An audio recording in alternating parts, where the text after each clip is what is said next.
செய்திகள். வார விடுமுறை நாட்களை ஒட்டி தமிழ்நாடு அரசு போக்குவரத்து கழகம் சார்பில் 21, 22, 23 ஆகிய தேதிகளில் சிறப்பு பேருந்துகள் இயக்க திட்டமிடப்பட்டுள்ளது. ராமநாதபுரம் மாவட்டம் தொண்டி அருகே கடலில் ஃபைபர் படகில் தத்தளித்த இலங்கையை சேர்ந்த 2 மீனவர்கள் மீட்கப்பட்டுள்ளனர். சென்னை பூந்தமல்லி மற்றும் முல்லைத்தோட்டம் இடையிலான மெட்ரோ ரயில் சோதனை ஓட்டம் தொழில்நுட்ப கோளாறின் காரணமாக நிறுத்தப்பட்டது. உலமாக்கல் மற்றும் பணியாளர்கள் நல வாரியத்தின் நலத்திட்ட பயன்களை பெற ஆதார் எண் கட்டாயம் என்று தமிழ்நாடு அரசு உத்தரவிட்டுள்ளது. திருநெல்வேலி திருச்செந்தூர் இடையிலான பயணிகளின் ரயில் சேவை இன்று முதல் 25 நாட்களுக்கு ரத்து செய்யப்படுவதாக தெற்கு ரயில்வே அறிவித்துள்ளது. கோவையில் உள்ள மருதமலை முருகன் சுவாமி கோவிலில் வருகின்ற ஏப்ரல் 4ஆம் தேதியன்று குடமுழுக்கு நடத்த அறநிலைத்துறை முடிவு செய்துள்ளது. பால் விலையை உயர்த்தும் எண்ணம் அரசிற்கு இல்லை என்று பேரவையில் பால்வளத்துறை அமைச்சர் ராஜ கண்ணப்பன் அவர்கள் தெரிவித்துள்ளார். தொழில் முனைவோர் மேம்பாட்டு திட்டத்தின் மூலம் வருகின்ற 26ஆம் தேதி முதல் 15 நாட்களுக்கு சூரிய சக்தி நிறுவல் பயிற்சி நடைபெறும் என்று தமிழ்நாடு அரசு அறிவித்துள்ளது. மின் மாற்றி பழுதை சரி செய்ய விவசாயிகள் மின் நுகர்வோரிடம் கட்டணம் வசூலித்தால் சம்பந்தப்பட்ட மின்வாரிய அதிகாரிகள் மீது கடும் நடவடிக்கை எடுக்கப்படும் என்று அமைச்சர் செந்தில் பாலாஜி அவர்கள் எச்சரிக்கை விடுத்துள்ளார்.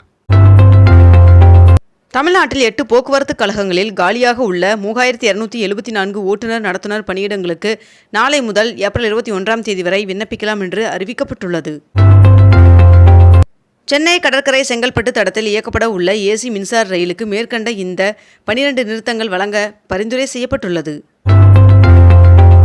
22 கேரட் ஆபண தங்கத்தின் விலை சவரனுக்கு ₹160 அதிகரித்து 1 சவரன் 66,480 ரூபாய்க்கு விற்பனையாகிறது.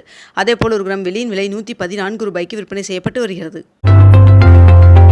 சிங்கார சென்னை 2.0 திட்டம் மற்றும் நகர்ப்புற சாலைகள் மேம்பாட்டு திட்டத்திற்கு 2025-26ஆம் நிதியாண்டிற்கு ₹628 கோடி நிதி ஒதுக்கீடு செய்யப்பட்டுள்ளது.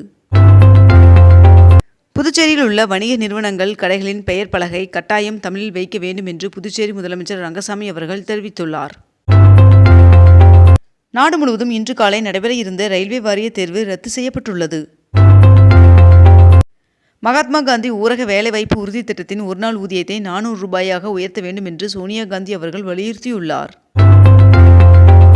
புதுச்சேரியில் மஞ்சள் நிற ரேஷன் அட்டை வைத்துள்ள குடும்பத் தலைவிகளுக்கு மாதம் தோறும் ₹1000 ஊக்கத்தொகை வழங்கப்படும் என்று முதலமைச்சர் ரங்கசாமி அவர்கள் அறிவித்துள்ளார். அரசு போக்குவரத்து கழகம் சார்பில் ₹2000 மாதாந்திர சலுகை பயணச்சீட்டை அமைச்சர் சிவசங்கர் அவர்கள் அறிமுகம் செய்து வைத்தார். அரியலூரில் இன்று முதல் வருகின்ற 29ஆம் தேதி வரை 10 நாட்களுக்கு புத்தக திருவிழா நடைபெற உள்ளது. கூலி உயர்வு மற்றும் பல்வேறு கோரிக்கைகளை வலியுறுத்தி கோவை மற்றும் திருப்பூர் மாவட்டங்களைச் சேர்ந்த கூலி நெசவு செய்யும் விசைத்தறி உரிமையாளர்கள் காலவரையற்ற வேலைநிறுத்த போராட்டத்தை துவங்கியுள்ளனர்.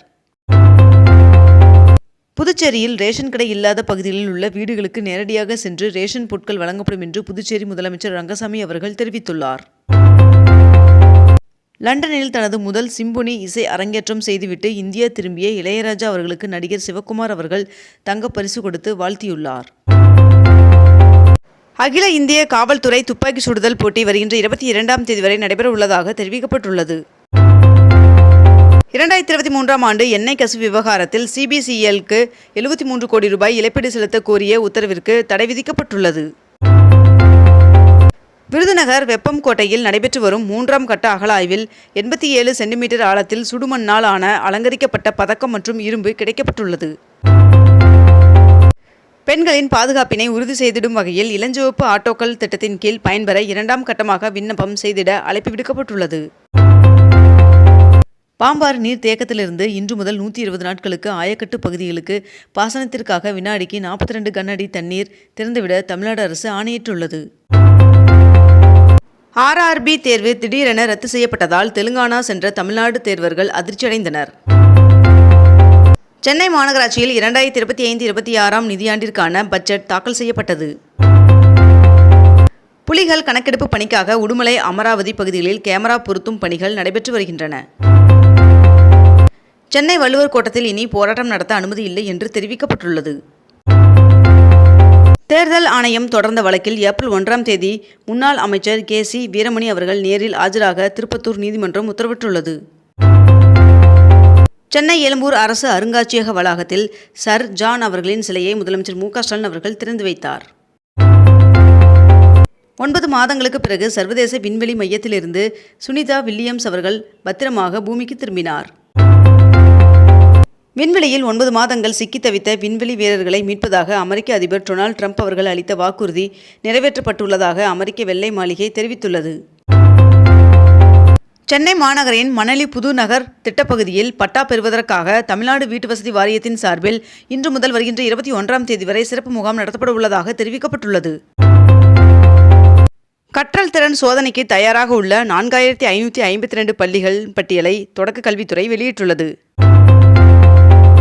கடந்த மார்ச் 8ஆம் தேதி லண்டனில் தன்னுடைய சிம்பொனி இசையை அரங்கேற்றி இந்தியாவை பெருமைப்படுத்திய இசையமைப்பாளர் இளையராஜா அவர்களை பிரதமர் நரேந்திர மோடி அவர்கள் நேரில் சந்தித்து வாழ்த்து தெரிவித்துள்ளார். எழும்பூரிலிருந்து மார்ச் 28ஆம் தேதி குருவாயூர் செல்லும் விரைவு ரயில் நாகர்கோவிலுடன் நிறுத்தப்பட உள்ளதாக தெரிவிக்கப்பட்டுள்ளது. சென்னையில் 12 துணை மின் நிலையம் அமைக்கப்படும் என்று அமைச்சர் செந்தில் பாலாஜி அவர்கள் தெரிவித்துள்ளார். TNSET தேர்வு உத்தேச விடை குறிப்பு மீது ஆட்சேபனை தெரிவிக்க கால அவகாசம் நீட்டிக்கப்பட்டுள்ளதாக ஆசிரியர் தேர்வு வாரியம் அறிவித்துள்ளது. தொகுதி மறுசீரமைப்புக்கு எதிரான கூட்டு நடவடிக்கை குழு கூட்டம் 22ஆம் தேதி சென்னையில் நடைபெறுகிறது என்று தெரிவிக்கப்பட்டுள்ளது. வரட்டாறு நீர் தேக்கத்திலிருந்து பாசன வசதிக்காக 20 நாட்களுக்கு தண்ணீர் திறக்க நீர்வளத்துறை உத்தரவிட்டுள்ளது. மும்பை சென்னை இடையிலான விரைவு ரயில் நெல்லை வரை நீட்டிக்க வேண்டும் என்று திருமாவளவன் அவர்கள் கோரிக்கை விடுத்துள்ளார். அக்னி வீரர் தேர்விற்கு ஏப்ரல் 10ஆம் தேதி வரை விண்ணப்பிக்கலாம் என்று தெரிவிக்கப்பட்டுள்ளது. இலங்கை கடற்படையினரால் மீனவர்கள் தொடர்ந்து கைது செய்யப்படுவதை தடுத்து நிறுத்த வேண்டும் என்று ஒன்றிய வெளியுறவுத்துறை அமைச்சர் ஜெய்சங்கர் அவர்களுக்கு முதலமைச்சர் மு.க. ஸ்டாலின் அவர்கள் கடிதம் எழுதியுள்ளார். நீலகிரி மாவட்டத்தில் கோடை விழா தேதிகள் அறிவிக்கப்பட்டுள்ளது. சென்னையில் வளர்ப்பு நாய்களை பொது இடத்திற்கு அழைத்து வரும்போது வாய்மூடி அணிவிக்காவிட்டால் 1000 ரூபாய் அபராதம் விதிக்கப்பட உள்ளது. இந்த ஆண்டு 500 குழந்தைகள் மையங்களுக்கு கட்டிடம் கட்ட முதலமைச்சர் மு.க. ஸ்டாலின் அவர்கள் நிதி ஒதுக்கீடு செய்துள்ளார். கிணத்துக்கடவு தொகுதி திருமலையம்பாளையம் பகுதியில் உள்ள தடுப்பணை 1,69,00,000 ரூபாயில் சீரமைக்கப்படும் என்று நீர்வளத்துறை அமைச்சர் துரைமுருகன் அவர்கள் தெரிவித்துள்ளார். கச்சத்தீவு அருகே மீன்பிடித்துக் கொண்டிருந்த ராமேஸ்வரம் மீனவர்கள் 3 பேர் மற்றும் அவர்களது படகுகளை இலங்கை கடற்படை சிறைப்பிடித்தது. மதுரை கப்பலூர் சுங்கச்சாவடியை அகற்ற ஒன்றிய அரசிடம் தொடர்ந்து வலியுறுத்தப்படும் என்று அமைச்சர் ஏவா வேலு அவர்கள் தெரிவித்துள்ளார். ஊட்டி தாவரவியல் பூங்காவில் கோடை சீசனுக்காக அலங்கார செடிகள் நடவு செய்யும் பணிகள் நடந்து வருகிறது. மடிக்கணினி திட்டம் மீண்டும் செயல்படுத்தப்படும் என்று முதலமைச்சர் மு.க. ஸ்டாலின் அவர்கள் கேள்விக்கு பதிலளித்துள்ளார். இத்துடன் இன்றைய தலைப்புச் செய்திகள் நிறைவடைகின்றன. மேலும் இதுபோன்ற அண்மை தகவல்களை உடனுக்குடன் தெரிந்து கொள்ள அக்னிபூ சேனலை சப்ஸ்கிரைப் செய்து கொண்டு தொடர்ந்து இணைந்திருங்கள். நன்றி, வணக்கம்.